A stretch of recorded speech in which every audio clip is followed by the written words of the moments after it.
नमस्कार सांग माने आज मु आपण मानक शेयर करबी मटर पनीर। आपण माने समस्ते मटर पनीर तो बने किंतु मु आज आपण मानक डिफरेंट वे रे देखेबी जोड़ा कि बिना काजू दही क्रीम रे आज रही टेस्टी गोटे गरमा गरम मटर पनीर। आर स्ट्रक्चर रू आपण माने जानि पारुथिबे एई मटर पनीर केते टेस्टी और केते डेलीशियस। चलतु सांग माने आज रेसिपी देखिबा। सेति पय मु किछि मटर नै जाइछि, ता सहित किछि फ्रेश हमर पनीर नै जाइछि।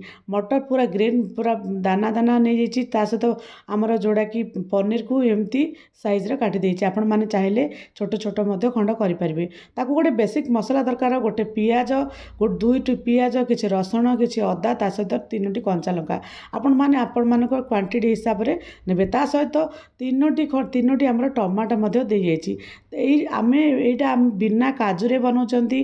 ता सहित एई पनीर तरकारी एते टेस्टी लागिबा आपण माने विश्वास करि परिबे नै। ता सहित गोटे बाउल रे किछि गरम पानी नहीं जाइछि। गरम पानी रे पकई देली हमर जोड़ा कि टमाटो काटी रखिथिबा टमाटो आपण माने तीनोटी टमाटो नेबे। जदि जेतिकी क्वांटिटी हमर पनीर आउ ता सहित हमर जोड़ा कि ग्रीन मटर नहीं ता अनुसार मु एतिकी टमाटो नहीं। ता सहित एथिरे टिके हमर लंका गुंड काश्मीरी लंका गुंड टिके दे देबा। ता सहित अल्प टिके लूण मध्य दे देबा। जोड़ा कि काश्मीरी लंका गुंड और लूण देबा द्वारा हमर ए टमाटोटा अति सहज रे सिझी जाए, अति सहज रे सिझी जाए। ता सहित मत कलर बहुत बढ़िया है आसे। ता सहित अल्प टिके तेल मध्य देबा। वर्तमान सेटा को साइड करा। वर्तमान जिबा गोटे कड़ाई बसे देबा। कड़ाई रे किछि हमर सोरिष तेल नै जिबा। ता सहित हमर जोड़ा काटी रखिथिबा मसला दुटी पियाज, ता सहित कंचा लंका तीनोटी, अदा रसुण, एई सब मिश्रण को आमे टिके लो टू मीडियम जाल रे भल भाव रे भाजिबा। आपण माने समस्ते माने काजू माने आपण माने समस्ते बाटिकी नौचंदी मसला, किंतु मु आज आपण मानको आमर ये मसला को टिके भाजिकी नेबी। तार टेस्टा नियारा बहुत बढ़िया टेस्ट लगे, कारण एथिरे अति कम समय भितर आमर जोड़ा कि सबू सामग्री अति सहज रे सिझी जाउची। ता सहित तेल रे भाजी ही जाउची। तार टेस्टा बहुत बढ़िया। थरे मो स्टाइल एई भली भाव रे बनांतु, ताहाले जानि परिबे एई रेसिपीटी केते टेस्टी लगबो। सेपट साइड कर देली। वर्तमान जिबा आमर जोड़ा कि ग्रीन मटर नेछि। ग्रीन मटर को ताकू टिके लो टू मीडियम जाल रे भाजी देबा। काहेकि भाजीबा एईटा आगरु टिके एमती भाजी देला भाजिबा द्वारा आमर जो ग्रीन मटरटा जो ग्रीन रही है ग्रीन ही रहिबो।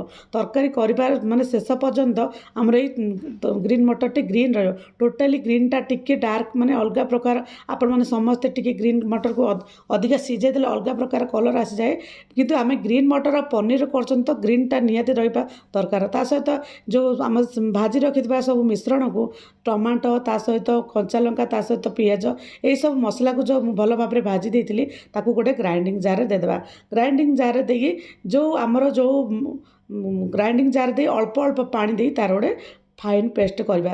ता सहित गोटे बेसिक मसला मध्य अल्प टिके हलदी गुंड, लंका गुंड, आमर गरम मसला गुंड, स्वाद अनुसार लुण ताकू पकई दे ताकू भल भाव में ग्राइंडिंग करदेबा। यही सब जिनस को ग्राइंडिंग करदेबा द्वारा यही मसला से भल भाव में मिसी जाए थाए। तापर सेपटे ग्राइंडिंग करदेली। वर्तमान जी गोटे कड़ाई बसदेबा।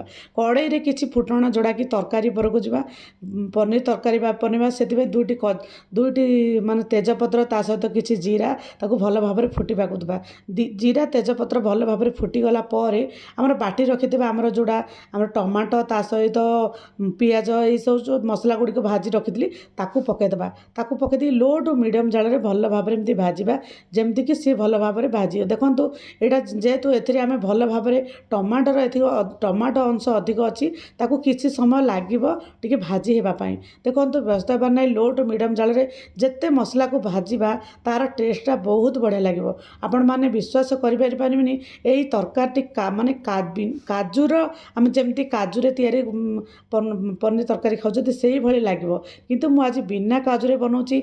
आर टेस्टा सेही भली ही लागिबो। आपण ता सहित भल भाव में भाजी देला परे पुणी ताकू अल्प टिके आमर जोड़ा कि कस्तूरी मेथी देवा द्वारा आमर पनीर तरकारी बहुत बढ़िया बास्ना रही है। आपण माने कस्तूरी मेथी जो जेकोसी ग्रेवी आइटम रे जदि कस्तूरी मेथी टिके मसला सहित कषिदेवे तार फ्लेवरटा बहुत बढ़िया।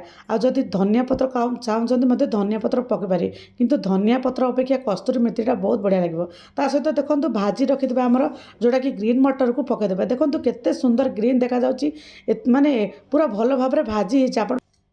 ଭାଜି ହେଇଥିବା ଆମର ଗ୍ରୀନ୍ ମଟର ମସଲାରେ ଆମର ଯେଉଁ ଟମାଟୋରେ ସିଝେଇଥିଲି ଆମର ଲଙ୍କାଗୁଣ୍ଡ ତା ସହିତ ଲୁଣକୁ ଯେଉଁ ଟମାଟୋରେ ସିଝେଇ ଦେଇଥିଲି ସେ ପାଣିଟାକୁ ରଖିଦେଇଛି। ଏଇ ପାଣିଟାକୁ ଏଇଥିରେ ଆଡ଼୍ କରିଦେବା। ଦେଖନ୍ତୁ ଏଇଥିରେ ଆଡ଼୍ କରିବା ଦ୍ୱାରା ଆର କଲର୍ଟା କେତେ ସୁନ୍ଦର ହେଇଛି, ମାନେ ଏତେ ସୁନ୍ଦର ଲାଗୁଛି ତରକାରୀଟା ଆପଣମାନେ ଭାବିପାରିବେନି। ତା ସହିତ ଦେଖନ୍ତୁ ଗ୍ରୀନ୍ ମଟର ସହିତ ପୁରା ଲଟପଟା ଟାଇପ୍ର ହେଇଯାଇଛି। ଆପଣମାନେ ଚାହିଁଲେ ଏଇଟାକୁ ଟିକେ ଫୁଟିବାକୁ ଦେବା। ଫୁଟିଗଲା ପରେ ଆମର ଯେଉଁ ପନିର ଯୋଡ଼ାକ ଆଗରୁ କାଟିକି ରଖିଥିଲି ପନିରକୁ ପକାଇଦେବା। ପନିରକୁ ପକାଇ ଦେଇ ଲୋ ଟୁ ମିଡ଼ିୟମ୍ ଜାଳରେ ଭଲ ଭାବରେ ଏମିତି ଏପଟ ସେପଟ ଲଟପଟ କରିଦେବା। ଯେମିତି ଏଇଭଳି ଗ୍ରେଭି ରହିଲେ ବି ବହୁତ ବଢ଼ିଆ ଲାଗିବ। ଆପଣମାନେ ଏଇଭଳି ଗ୍ରେଭିରେ ମଧ୍ୟ ଖାଇପାରିବେ। ଯଦି ଆପଣଙ୍କୁ ଟିକେ ମାନେ ପନିର ତରକାରୀ ଟିକେ ଝୋଳ ଦରକାର ତାହେଲେ ଆପଣ ଏଥିରେ ଟିକେ ଅଧିକ ଟିକେ ପାଣି ଦେବେ। ମୁଁ ଆଉ ଅଳ୍ପ ଟିକେ ଭଲ ଭାବରେ କଷିଗଲା ପରେ ଏଇ ପନିର ଆଉ ମଟରକୁ ତା ସହିତ ଅଳ୍ପ ଟିକେ ମଧ୍ୟ ପାଣି ଦେଇଦେଇଛି। ଅଳ୍ପ ଟିକେ ଦେଖନ୍ତୁ ପାଣି ଦେଲା ପରେ ସେ ଭଲ ଭାବରେ ଫୁଟିଗଲା ପରେ ଦେଖନ୍ତୁ ଯେତିକି ମୁତାବକ ଆମକୁ ମାନେ ଝୋଳ ଦରକାର ସେତିକି ମୁତାବକ ରଖିଛି। ପନିର ଗୁଡ଼ାକ ତା ସହିତ ଗ୍ରୀନ୍ ମଟର ଗୁଡ଼ାକ ଆମର କେତେ ସୁନ୍ଦର ଗ୍ରୀନ୍ ଦେଖାଯାଉଛି।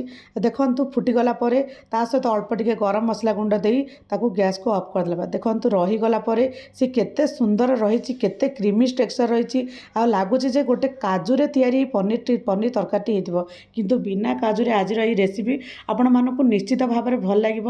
ଆପଣମାନେ କାଜୁରେ ତିଆରି କରିବାକୁ ହେଲେ କିଛି କାଜୁ ଆଣିକି କରିବାକୁ ପଡ଼ିବ। କିନ୍ତୁ ଆମକୁ ଅଳ୍ପ ସମୟ ଭିତରେ ଆମ ଘରୋଇ ସାମାନରେ ଆମର ବନିପାରିବ ଗରମା ଗରମ ମଟର ପନିର। ହେଉଛି ସାଙ୍ଗମାନେ ଜୟ ଜଗନ୍ନାଥ। ପୁଣି ଦେଖା ହେବ ନୂଆ ଏକ ରେସିପି। ଜୟ ଜଗନ୍ନାଥ।